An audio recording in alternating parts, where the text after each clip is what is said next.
Speaking with Hercules Silver CEO. His name is Chris Paul. I think some of you might know him.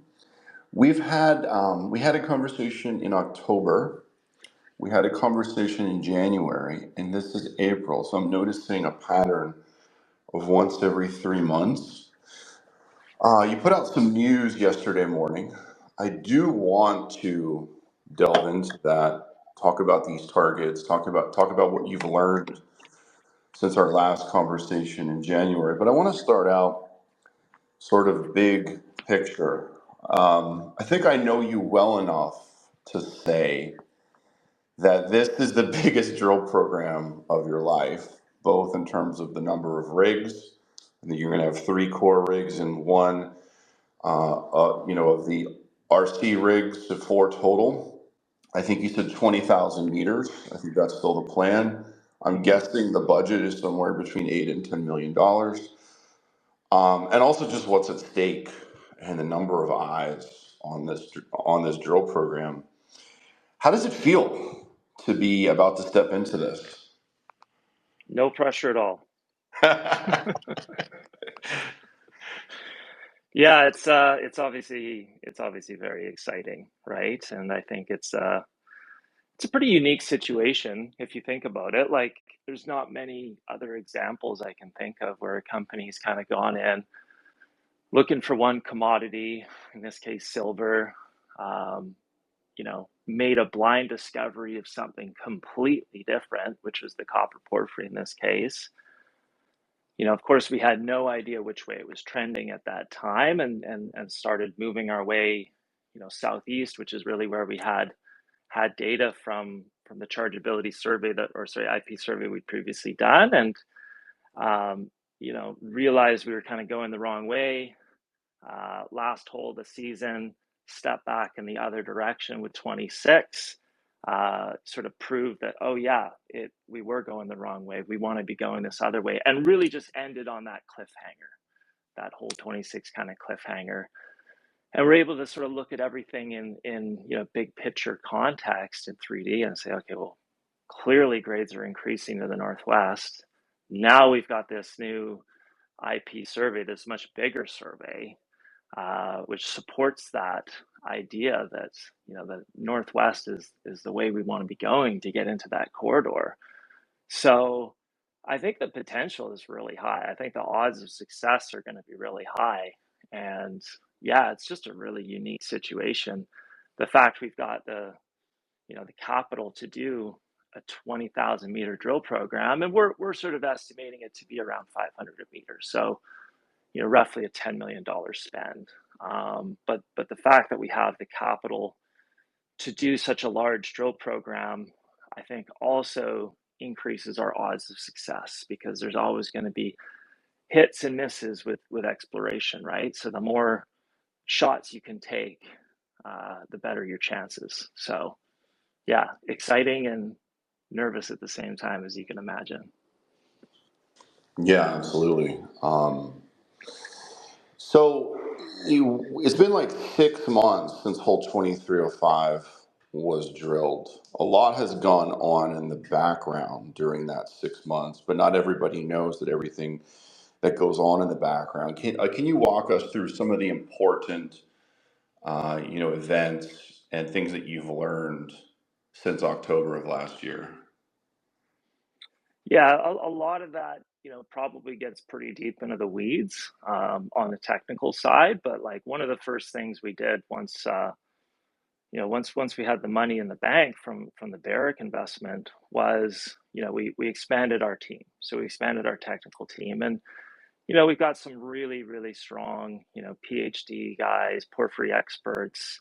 And so, we were able to sort of hand off the data to the larger team. And, some of the stuff that we looked at that's, going on behind the scenes is looking at things like the spectral data. So, what's really important with porphyry systems is understanding the zonation. So there's always going to be that potassic center. That's what you're looking for. That's the core of the system.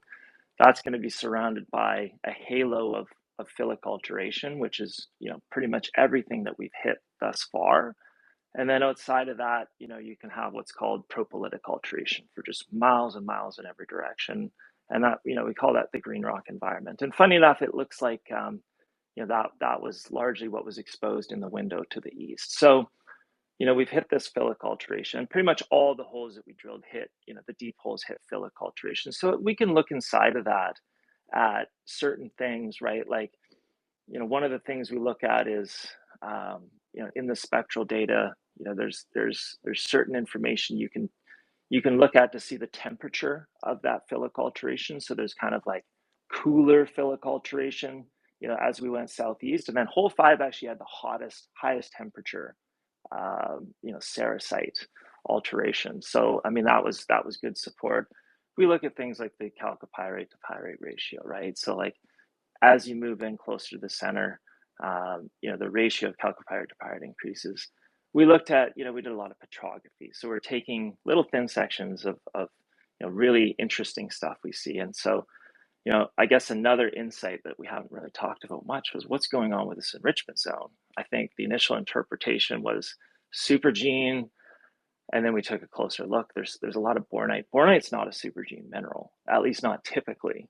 And so there's actually evidence now that we've looked at it under the microscope for a hypogene upgrade. So in other words, a second pulse of mineralization that's come through, hydrothermal alteration mineralization that's come through and actually upgraded that. So trying to understand that a bit better, and what directions, if we want to be heading in the same direction, where that might get thicker, where that the grade in that enrichment zone might get better. So we've looked at that. We've looked at ages, and one of the really kind of interesting things that's come out of that is that it looks like the silver is actually a younger unrelated event. So that's throwing a whole wrench in the spokes of our whole model that the silver was just a distal part of the porphyry system, right? It almost looks like lightning has struck twice, and they're actually separated in time by significant time gaps. So yeah, that's some of the stuff that's going on behind the scenes, but we try not to bother our investors too much with that really overly technical stuff. You've got quite an audience for details and the details of details and the speculation of what the details could imply about what we don't know. There's definitely an audience for this, but obviously, until you drill it and you prove it, you really don't really know. So yesterday, news: Belmont, this big magnetic high moderate chargeability corridor that extends into Belmont. That was really interesting to me. And then the new information, I had never heard of this before, the chalcocite in the old dumps. Tell us about how Belmont sort of came together and when that prospecting work was done that found this semi-massive chalcocite down there. Yeah, so funny enough that prospecting work was done back in 2022, and at the time we didn't realize the significance whatsoever. It was just copper stained rock, and we saw copper stained rock sort of all over the lower plate window to the east, so that wasn't a huge shocker at the time. And anyways, it pretty well wasn't paid attention to at all at the time, really. But of course, now that we've got this new geophysics back, and I think I talked a little bit about what conductivity means and what chargeability means and kind of the difference between those. I can talk more about that later if you want. But essentially, you know, conductivity will often point to, or can point to, areas where you've got sulfide stringer veins, where the sulfides are all connected. Electrical current can flow through that, and the rock becomes quite conductive. So the fact that you've got this, less than 30 ohm meter conductivity anomaly sitting at depth, right? It goes deep. It's in the lower plate. It's never been tested, right? All the historical drilling was shallow, going after the silver-lead-zinc. Obviously that's really interesting. That's a potential target for a center. So when we saw that, I took a closer look at some of the rocks that we'd taken there before, and I actually went through and we sort of separate our sampling into outcrops, floats, and waste dumps. And it was actually from the waste dump samples that we'd taken. And I still, funny enough, I had a piece of it because it was so beautiful, so pretty. I had a piece of it in my office. And so we cut it. And it's interesting. So we know that that rock came from the waste dump. So it was mined underground, but the mining at Belmont is so old. I mean, we're talking 1870s. There's virtually no written record of what happened back then. There's one report from 1920, and they actually, it's funny because they talk about, a lot of the adits had been caved at that point, but we know that they tunneled underground on 3 separate levels. So they'd gone in at the top, and they'd even gone in, they started down at the valley bottom in Camp Creek and tunneled down. So they likely could have gotten quite deep when they started down in the valley bottom. But all the reports we do have tell us that they were mining silver, lead, zinc in the rhyolite. And so when you look at that rock, that's not rhyolite. That is not an upper plate rock. It's not even. It doesn't even really resemble a lower plate rock. It's a little bit of a head scratcher because it looks very much like the conglomerate, which is the unconformity that separates the two plates, and typically sits above the enrichment zone. So it looks like this conglomerate. But the important thing is there's no lead zinc at all. It's all copper sulfide, and it's all chalcocite. Now, chalcocite, the only place we see chalcocite is in the enrichment blanket. And when you cut this rock and you look at it, I mean, we're talking about semi-massive chalcocite in this stuff. So like pretty high grade material. So I don't know. It's obviously interesting for those reasons, and you would expect, if you have semi-massive sulfide, that's going to be connected, so that's going to give you a conductivity anomaly. So yeah, that's going to be one of the first areas that we start. One of the 3 rigs is testing this conductivity anomaly and starting down in the valley bottom, on Camp Creek Road, where we can already, we're already going to be down, a little bit lower in the stratigraphy, giving us a bit of a head start to get down into it. So super excited for that one. Yeah, so let's delve into that a little more. So the map is a little confusing because there's been so much staking going on, but I can see you've got quite a bit of room to the south, but then there's that cover. You sort of run into that cover Mm-hmm. south of Belmont. So just trying to get some idea. And you even say in the news that you think that the magnetic high runs into that cover, and that could be an error Mm-hmm. in how it's showing up there. But it's very large magnetic high at Belmont, and it's extremely deep. I mean, it's really prominent. It sticks out more than anything else. Tell us about like how much room is there at Belmont to test it to the south, before you get into that cover. Could the porphyry system be way, under the cover there to the south? Yeah, absolutely right. And we, yeah, you're right. So south of Camp Creek, everything south of Camp Creek is covered. So, for miles and miles and miles, it's all those 16 million year old Columbia River flood basalts, and they're highly magnetic. So, what I was alluding to in that caption for that figure is just that, we have our, we did this drone mag survey, and, when you look at the results of that in 2D, there's a lot of noise because, the upper plate, you got a couple hundred meters of upper plate. And so, the magnetic signature that you're seeing on surface is largely reflecting that, which isn't what we're targeting. We're targeting the lower plate. So that's why we ran a 3D inversion. And actually, it was Barrick's geophysicist that ran the inversion. And so the inversion, what that does is it looks for deeper features, that can be really hard to sort of tease out with your eyes visually, looking at a 2D map of everything, the whole magnetic response on surface. It'll look for long wavelength features from big magnetic highs that are coming from depth. So we have this big long wavelength deep magnetic high under the Belmont, but you also have highly magnetic flood basalts at surface to the south. And unfortunately, that inversion, basically it sort of connected those two up. It just sort of assumed, okay, well, here's a big mag high, here's a big mag high, and it just sort of connects them. So I was just trying to say, hey, when you're looking at this figure, and it shows that sort of connecting up to that ridge south of Camp Creek, that's probably not reality, right? They're probably two separate features.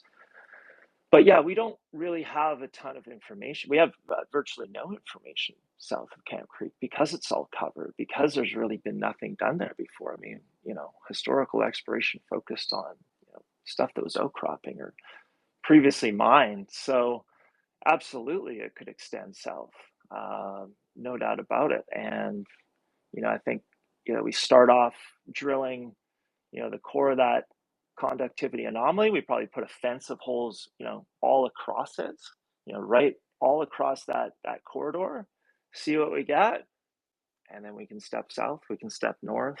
Yeah, there's a lot of room to grow if we hit anything there, for sure. Okay, so you alluded to explaining some of this stuff like the chargeability, the moderate chargeability, the high chargeability. Let's delve into it a little bit, just sort of a layman's explanation of how to understand this target corridor that you outlined in yesterday's news, and why is this such a promising target corridor according to what you're seeing in the deep 3D IP? Yeah, absolutely. So it's important to understand the difference between chargeability and conductivity. So chargeability is measuring outside of any noise that you're going to get. What you're trying to measure is how much disseminated sulfide there is in the rock. So disseminated is just the sulfides that are just the grains, individual grains that are peppered all throughout the rock, and they're not connected to each other.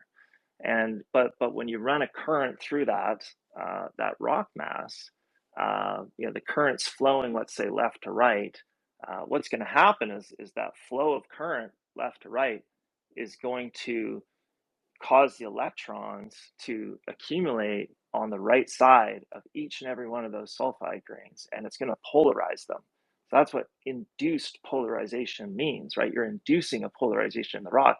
You're then shutting off the current, and you're measuring how much time it takes for that polarized state to return back to equilibrium.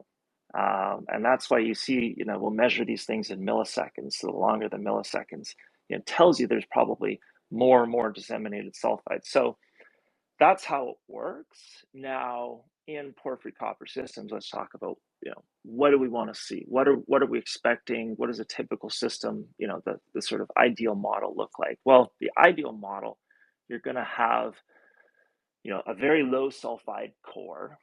And, typically, you get the ore will actually form a shell around that. And they call it the inverted cup model. And so if you got, let's say, a cylindrical porphyry, early porphyry intrusion that comes up, the really, really high grade ore shell is going to form an upside down cup over the top of that cylindrical intrusion.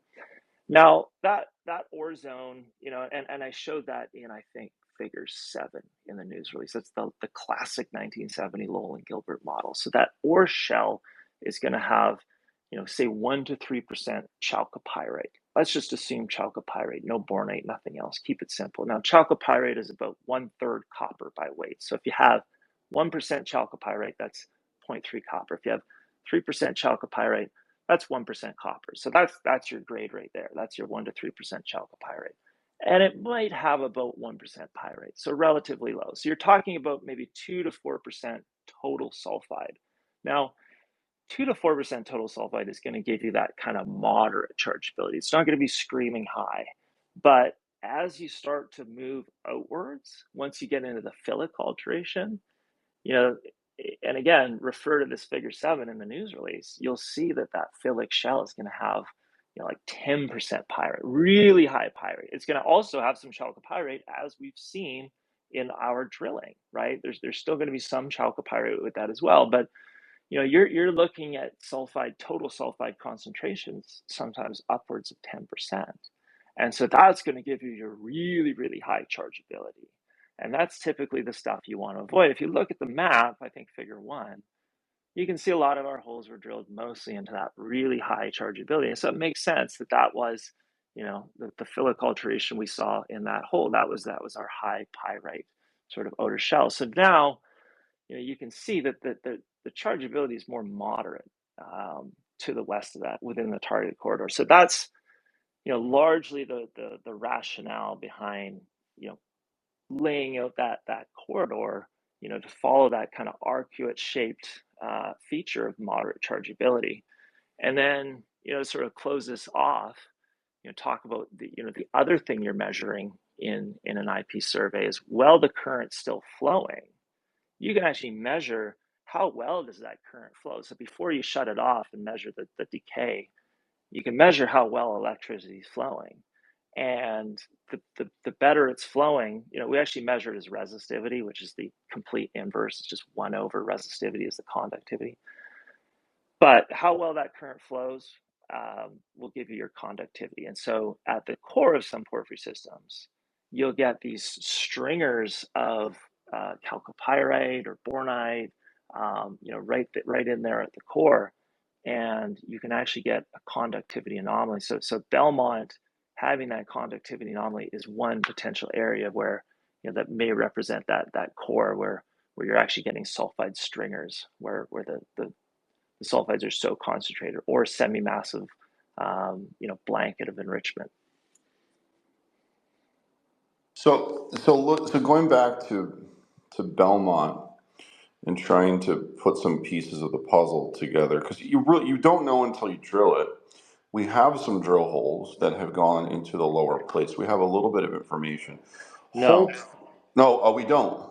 Okay. no, we don't have any drilling at Belmont that goes into the lower plate. Oh, okay. No, all just shallow. It only made it through the upper plate. Nothing went down deep enough to hit the lower plate. So I'm looking at the map, hole 2326. Oh, that was like 1,000 meters north of Belmont. Mm-hmm. Right. Okay. Okay. So that wasn't at Belmont, but it was drilled into the lower plate north of Belmont. Yes, Okay. correct.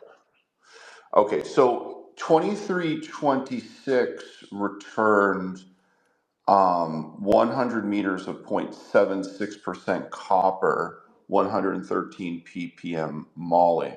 So that was a pretty decent hit. Definitely not a bad hit, that's for sure. But it's not like that 2% later we got in hole 2305. So let me see if this is right. You know what I'm thinking. So your idea is that 2326 was definitely not in the sweet spot.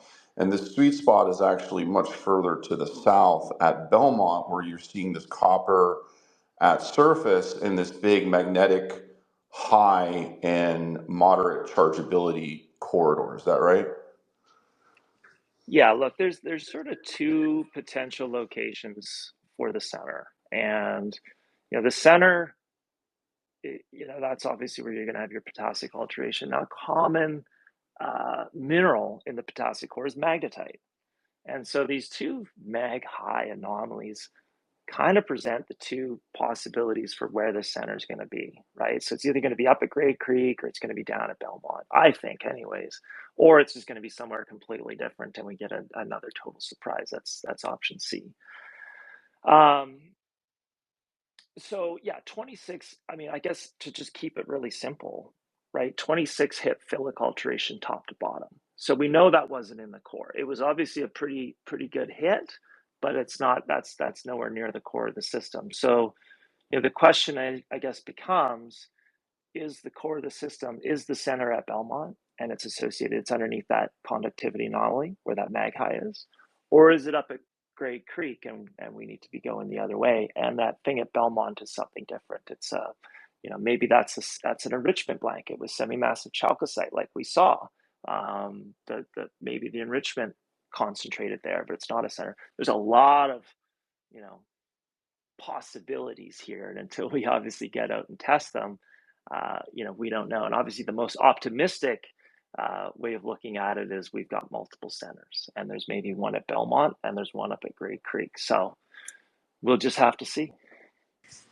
Right. Yeah. I mean that's obviously what, as a shareholder, I'm hoping for. There's multiple centers. My inclination is it's at Great Creek because the grade Mm-hmm. was increasing to the northwest, and Yeah. Great Creek has those massive silver, anomalies, and the Hercules adit. Like as you step up toward from Frog Pond towards Hercules adit, and then over to the east, the grades of the silver in drilling have gone up. And obviously, there was, mining there because there's an adit there. So the, old timers were picking out what was closer to surface, but they couldn't go under the, water table and test far enough down. So tell us about the drill program and what you're thinking right now. Where do the three rigs go?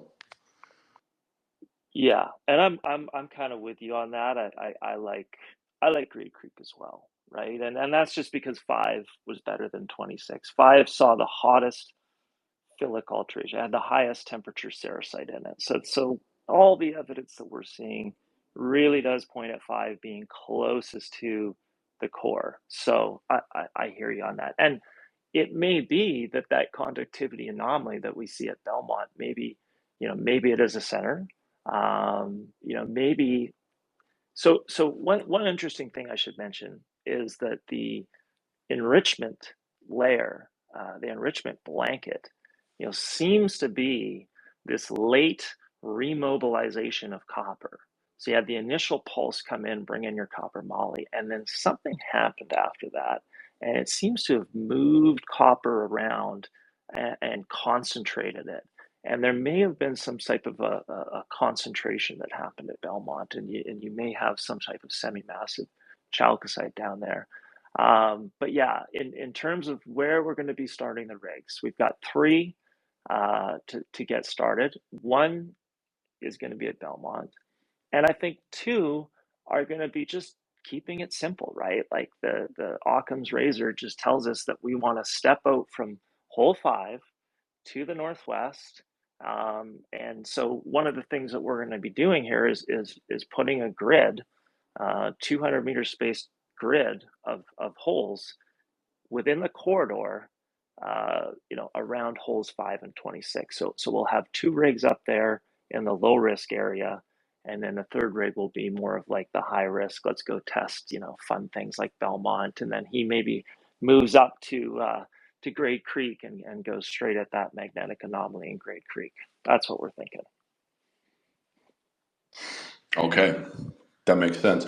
And what have you learned about the lower plate? Like it's something that you talk about on a regular basis, and how Belmont, the lower plate was never drilled. The old timers may have tunneled near it at some point in the 1870s and found that chalcocite, but it's never been tested. So how deep is it at Belmont? How deep is it along that target corridor? Yeah, that's a question that only the drill's going to be able to answer. We really only have 5 good data points on that from holes 5, 8, 11, 21, 26. But it seems to be that there's an unconformity that separates the upper plate from the lower plate. Now, an unconformity is an erosional surface.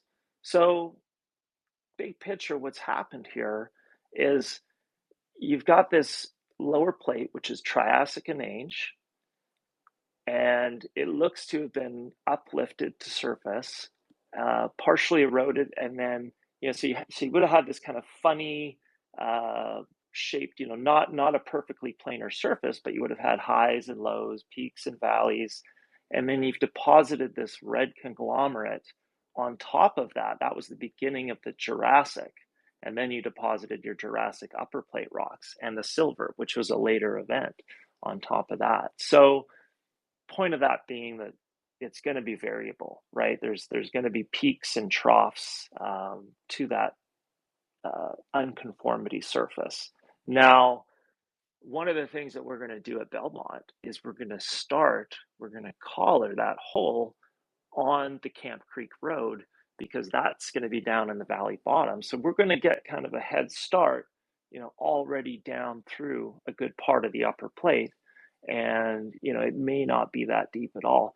Heck, if the old timers in the 1870s, were able to tunnel down, and if that high grade chalcocite, did in fact, represent top of porphyry that they hit, it can't have been that deep down, because they certainly didn't have the technology back then, and they would have, they didn't have pumps, right? So as soon as you hit the water table, like, that's it. You can't go any deeper. So yeah, there's definitely a suggestion that it's not super deep at Belmont. Elsewhere, we'd just be speculating. We just don't know.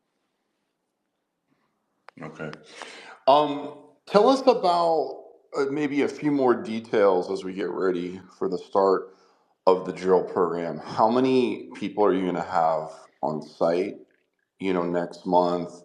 How has Barrick helped, with the planning? And how many people are you going to employ this year there in Idaho? Yeah. There's a pretty big team that we've got together now, and of course we've seconded 3 of the Barrick geos. And to answer your question, they have been an absolutely tremendous help. I mean, having Barrick's technical support over the winter, really has been, I mean, just an absolute game changer for us as a junior company. Having access to their, senior technical team, and we're talking about, like, their geophysicist, geochemist, structural expert. I mean, they've got one guy who's just dedicated to unraveling the tectonic history of the area, like, when the arc secreted onto the continent, and what kind of deformation, post mineral deformation, has gone on here. So yeah, you've got all these fantastic experts at Barrick, helping us out, and helping guide us. And then, on our side, I think we've got, yeah, we've got a lot of really, good porphyry experts on our side too. So I think there's going to be probably upwards of, I don't know, I want to say there's probably around 15 of us on the technical side, all in geotechs, geologists, kind of rotate, the 3 Barrick geos that we've seconded, kind of rotating in and out over the summer and into the winter. How's the, Hercules House, coming along? Good, good. Yeah. So we did buy a house in Cambridge. It sort of made sense economically to save money on hotels and B&Bs. So we found a really nice place on 8 acres, sort of just on the outskirts of town. So we're not, right in the heart of everything. And it's got a massive shop on it. So that's wonderful, because now we've got this big core shack, 5 bedrooms. So yeah, it's all been fully furnished over the winter. We've got a local guy in Cambridge kind of helping us with our community relations, and he helped do the furnishing of the house as well for us. We had a couple of young kids helping assemble all the Amazon furniture and stuff. So it's good. Yeah, we're really excited to move in. And you also have a new core shack, if I understand, right? Because you're going to be processing a heck of a lot more core this year. How is that coming along? Is it ready to go? Yeah, we do have a new core shack, and it's a proper building this time. Um, it's definitely bigger, and it's all ready to go. I mean, we kind of renovated it, put in all new lighting, built all these benches with, of course, really good lighting coming down over it. We're going to be drilling oriented core again this year. That's another sort of really important thing to do, in our opinion, is the ability to measure the orientation of your faults, your bedding, your veins. I mean, you just get so much information from that. So, the core shack's going to be set up, with angle iron and stuff like that to process all the oriented core. And we still have our core shack from last year, not too far away. So, that kind of represents an overflow. So if we start to get busy, right, and 20,000 meters is the goal, but obviously, like, if we hit an absolute barn burner and we really get into this thing, of course we have the ability to do more than that and keep going. And so having that overflow core shack, is going to support that should we really get into the goods. Yeah, that is nice to have that as a backup. There's a few other companies in the area. I'm sure you're aware of all of them. Nev Gold, Scout, which Hercules is a shareholder of. Barrick, as we know, has done some staking. Rio Tinto has done some staking. There's a few other companies. What's your take on all this? Like, how busy is it down there? And what's the mood in Cambridge? This little town in Idaho. Suddenly, all these miners have showed up. Yeah, just tell us about some of the backstory there. Yeah, for sure. And it's great. It's I think it's fantastic to have the area play going, because really at the end of the day for Hercules it's just free promotion, right? So now we've got these other public companies out there, promoting the district, getting the word out, and just increasing the exposure and the number of eyeballs on this district. So I think it's fantastic. Obviously we had the first round pick to go out and get the land that we wanted to get, and we've done that, and we're super happy with our land position. um, and so yeah, I think it's fantastic to have other groups in the area doing exploration as well. You never want to be the only one there. So you mentioned about what does the community think, and we've all gotten together, all the companies, like Nev Gold. Like I know Brandon really well now, and Curtis, and you know we all get together and we talk and we just say, look, it's important. Well, the really important thing is we're all in this together, and for this to be a success, we have to have the community on our side, and we can't come in here guns blazing and you know piss off local ranchers. So just make sure that everyone's doing the staking in a respectful way and is keeping the community informed and keeping the ranchers informed of what you're doing. um, and if you're going to stake land on split estate, in other words, where a rancher owns the surface but he doesn't own the minerals, and in the US, you're actually allowed to file what's called a noidal notice of intent to locate claims on someone else's land. So if you're doing that, guys, this is what I always kind of emphasize: is just make sure you know consult and with those ranchers and with those landowners, get an agreement in place, and make sure that they're happy with you guys being there. So you know everyone is in the community is actually supportive of this and not against it. This is the U.S. People have guns, especially in Idaho. So you Especially. better you better knock on the door and be respectful and make sure you get permission. Something bad could happen if you just walk up on some rancher's property and he doesn't know who the hell you are. Yeah, exactly, you could get shot, so let's try and avoid that. In Florida, there's not much mining, but yeah, if you walk up on somebody's property, there's a good chance you're going to get shot. Um, so tell us about Boise. I know you're in Boise a couple weeks ago. What's going on there, and how's the engagement with the governor of Idaho? Yeah, no, it's good. That's another important thing, right? Is to build a, you want to build a good relationship with your community, but you also want to build a good relationship with the state government as well, because as things start to get more and more serious, you're definitely going to want to have that relationship built, and so that's something I've always focused on from the beginning.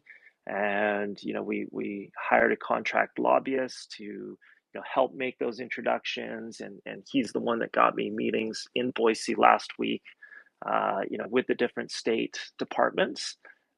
So yeah, I mean, look, everyone is like incredibly supportive of what we're doing, which is amazing, and I think that's a bit of a testament to sort of the early engagement with them, like right from the get-go, even when we were just doing little soil sampling and grassroots stuff. We always kept them informed, and so ever since, I guess, yeah, late 2021 when we started, we've really gotten to know these guys really well, and so I think that's definitely working out to our benefit. Okay. And then everybody wants to always ask about the staking. Has all the staking been completed?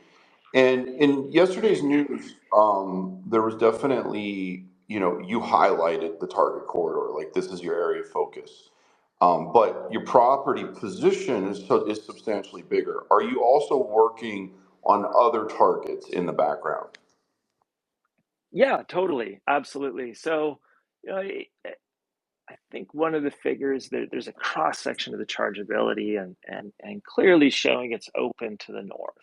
So that's an area that we're going to be doing some work on, some kind of grassroots work on this summer for sure. So we highlighted with our plan maps, we just wanted to sort of focus in on here's the area we're drilling. Here's the area we're going to be testing this year, because I don't think we're going to be testing outside of that area this year, right? We stay focused on the lowest risk, highest priority areas, but what the one thing the geophysics has told us for sure is this is a ridiculously big system.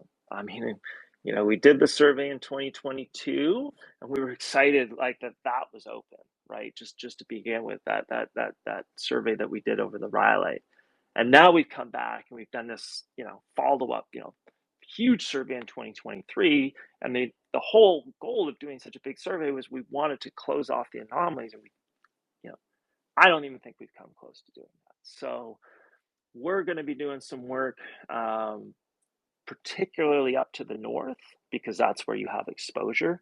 You're kind of limited to the south of Camp Creek because of all that basalt. That's kind of drilling only territory. But yeah, we'll be doing soil samples. We'll be doing some mapping, prospecting, all kinds of really fun, the fun stuff, the grassroots stuff.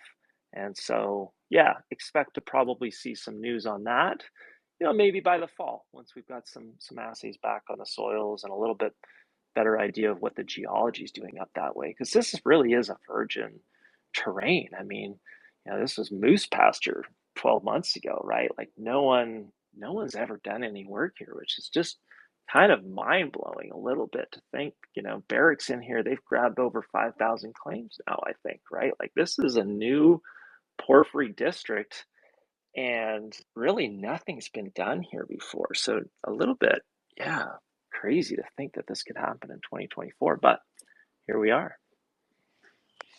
Yeah, here we are. Do you have just on top of your head the total number of hectares in total you guys have right now, or is that something that's still a work in progress? Yeah, so the US is we always go by acres, and Acres, yes. I think we're up around 15,000 acres roughly, I want to say. I That's off the top of my head, so don't quote me on that. Okay, But but we will quote you yeah, on you will that. quote me on that. Anything I say is going to get quoted, I'm sure. But yeah. Now, look, in that regard, are we done staking? Probably not. There's always more to go. Now, over the winter, we did a lot of helicopter staking, right? It's a little bit slow and painful. You got to get the posts launched out of the helicopter, and then you got to land somewhere, and then you got to get out and stand them up and snowshoes, and And so we kind of grabbed really what the priority areas are, and it was expensive, but it was worth it, right? And so we've got the area locked up that we think is going to be the good stuff. But there's, we're talking about a 75 plus kilometer belt here. So even with all these companies going absolutely ham over the winter on their staking here, like there's still a lot of areas that like we can't really access without helicopters. And so there is other targets that I've identified elsewhere that I want to go check out. I don't think anyone else is really looking at these things, and yeah, we got to get some boots on the ground. So that's one of the early things we're going to be doing, is sending some scouts out, checking out some of these other interesting targets and seeing what we want to do. Okay. And then, and always a challenging question for a junior mining CEO to answer, but I'm going to throw it at you. And maybe think about it carefully, considering how your audience is extremely detail oriented, including specific dates. From the day that you start a drill hole, roughly how long does it take to drill the hole? Obviously, it depends upon how deep it is, but let's say ballpark. And then for the core to be ready to be shipped to the lab, and then lab turnaround times, and then a rough estimate of when you think you'll start to get the first set of assays back from the lab this year. I knew you were going to ask that. So that's the one question I prepared for, knowing that was coming. And to answer that question, it's pretty simple, right? So the process is, once we start drilling, we haven't announced an official start date yet, but it's coming soon here. But once we start drilling, you've got to, the process is, first step, you got to geotech it. So you get, kind of your prep chef, and he's going through, he's putting all the lines on the core, orientation lines. He's, marking the footage. He's kind of getting everything ready for the geologist. Then the geologist logs it, and then it goes to the cut shack, and the core obviously gets cut in half. It gets sampled, it gets bagged, it gets shipped up to the lab. So we still use a lab in Vancouver because A, the exchange rate, and B, we've got this long-standing relationship with the lab.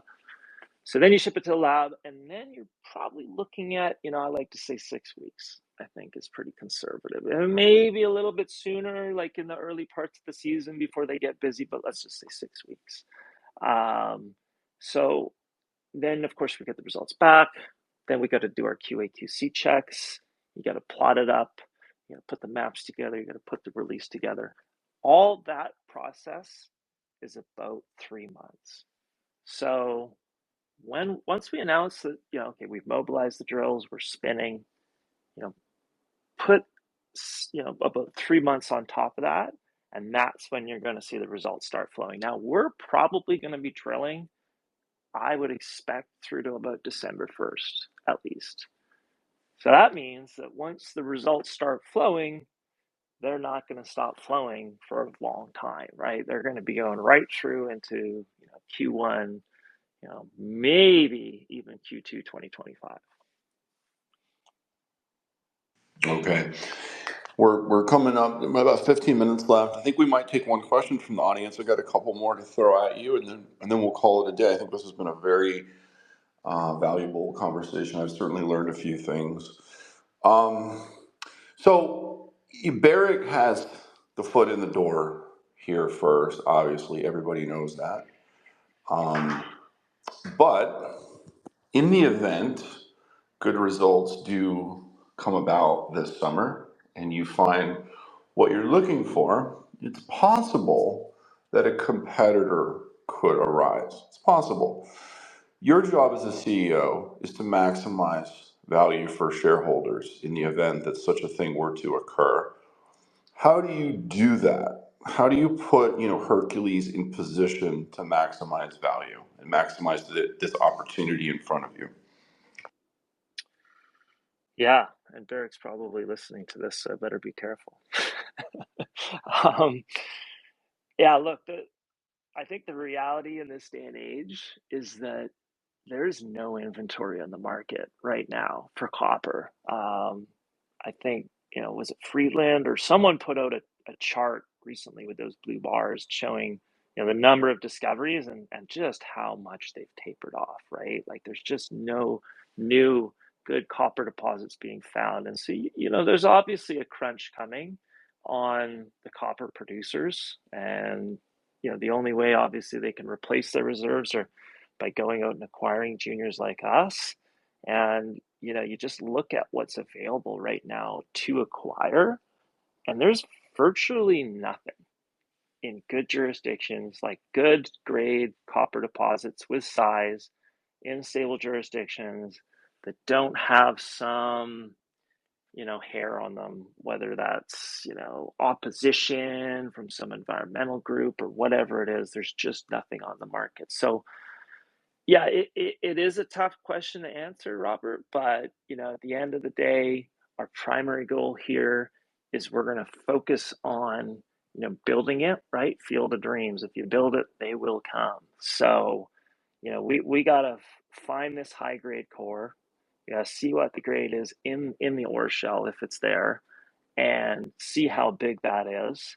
And I have no doubt that there is more than just Barrick interested in a high quality, large copper porphyry in probably one of the best states, in my highly biased opinion, for mining, right? And Idaho is a very conservative, working with their hands, industrial, pro resource people. So yeah, we've got a lot going for us, and I think there's going to be a lot of eyes, not just from investment community, but the strategics, waiting to see what we do and waiting to pounce should we find something. Mm. If you drill it, they will come.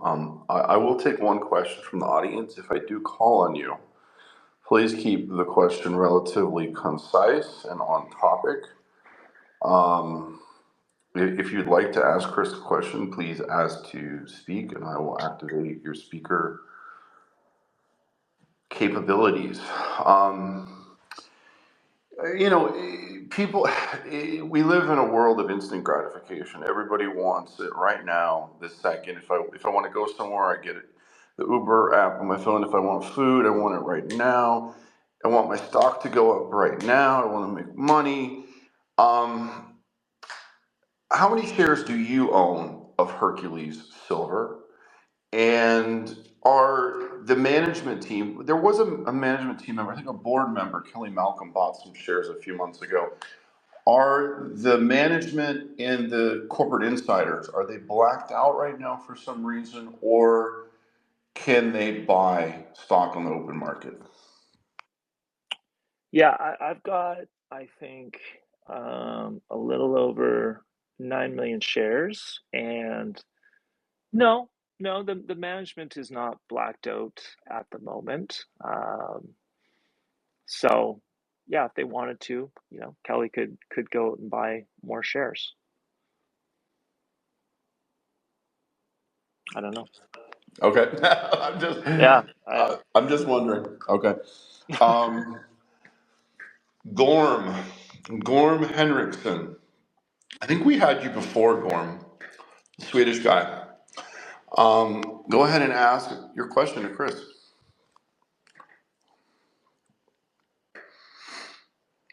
Let's see if he can connect.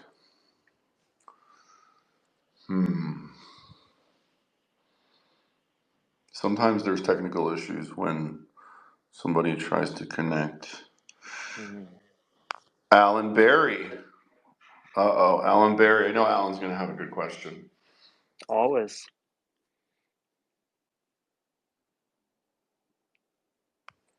Go ahead, Alan. I think you're on mute there, Alan. Can you guys hear me now? Yep. Thanks for taking my question. You guys are doing a lot of great work getting the word out.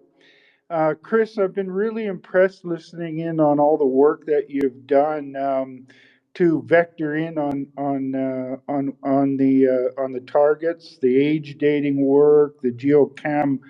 Some things stand out to me on the project. just that massive amount of mineralization all over the project certainly speaks to me of a big system.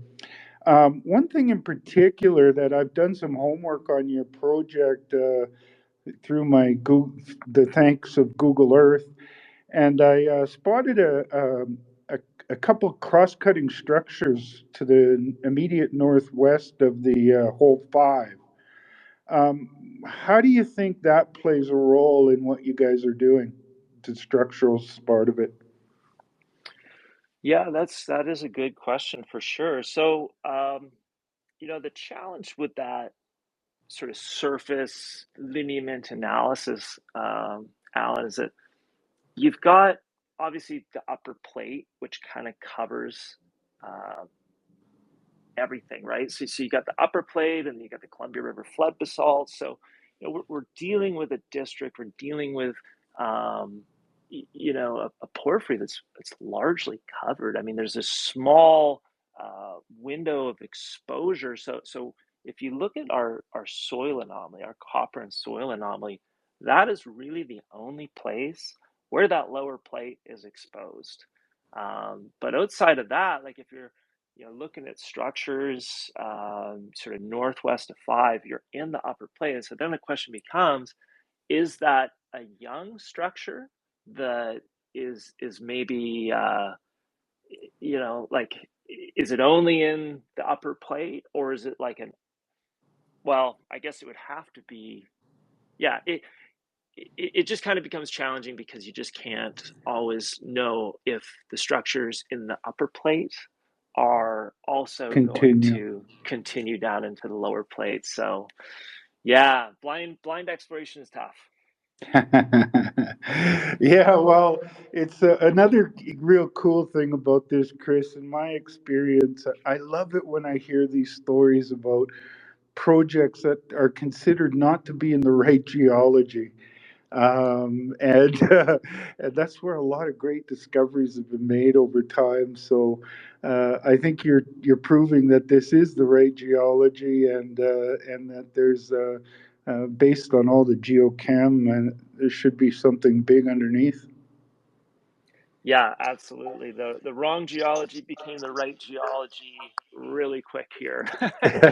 And that's one really cool thing that having the Barrick guys on this as well, right? Is that's really been a big focus that they've had, is really analyzing the tectonic history, and really looking at the big picture, district scale here, as to what's going on. And like you mentioned, the age dating has really been something that they've pushed on, and we've got tons of samples still pending on the age dating. There's just so many interesting things coming to light. Like there's definitely been 3 events here. You had the initial copper porphyry, you had the enrichment pulse, and then it looks like you have this later silver lead zinc pulse. It's like, okay, so initially we thought the silver lead zinc was the distal expression of porphyry, and so everyone's out there staking all the historical silver lead zinc in the district,